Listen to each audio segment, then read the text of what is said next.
Ok. En 24 heures, tout bascule. Derrière les 85 millions de recettes de îles isolées mystérieuses se cache une logique profonde liée à la nature humaine.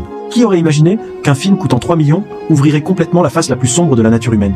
Un groupe de beaux hommes et femmes se rend sur une île isolée pour un prix d'1 million. Dans la vision de Yang Mi, le personnage Yi Ling cache un secret lié à un livre et entre dans le jeu. Derrière la mer bleue et le ciel clair se cache l'atmosphère sinistre d'un hôpital et des cendres éparpillées. Dès le début, Île des Esprits place la survie comme priorité, mais ne vous y trompez pas, il y a plus effrayant, c'est la méfiance mutuelle entre les personnes autour. Certains font semblant d'aider pour la carte, d'autres complotent pour leur propre survie. L'île isolée devient un champ de bataille de la nature humaine.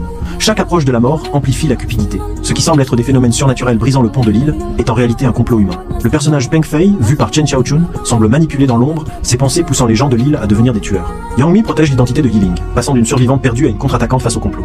Quand la vie et la mort sont liées aux intérêts, le cœur humain devient plus terrifiant que les fantômes sur l'île.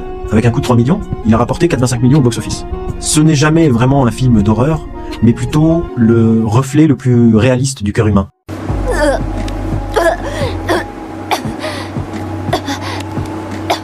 Ok. En 24 heures, tout bascule. Derrière les 85 millions de recettes de îles isolées mystérieuses se cache une logique profonde liée à la nature humaine. Qui aurait imaginé qu'un film coûtant 3 millions ouvrirait complètement la face la plus sombre de la nature humaine? Un groupe de beaux hommes et femmes se rend sur une île isolée pour un prix d'1 million. Dans la vision de Yang Mi, le personnage Yi Ling cache un secret lié à un livre et entre dans le jeu.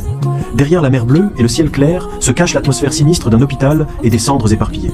Dès le début, Île des Esprits place la survie comme priorité, mais ne vous y trompez pas, il y a plus effrayant, c'est la méfiance mutuelle entre les personnes autour. Certains font semblant d'aider pour la carte, d'autres complotent pour leur propre survie. L'île isolée devient un champ de bataille de la nature humaine. Chaque approche de la mort amplifie la cupidité. Ce qui semble être des phénomènes surnaturels brisant le pont de l'île est en réalité un complot humain. Le personnage Peng Fei, vu par Chen Xiaochun, semble manipuler dans l'ombre, ses pensées poussant les gens de l'île à devenir des tueurs. Yang Mi protège l'identité de Yi Ling, passant d'une survivante perdue à une contre-attaquante face au complot.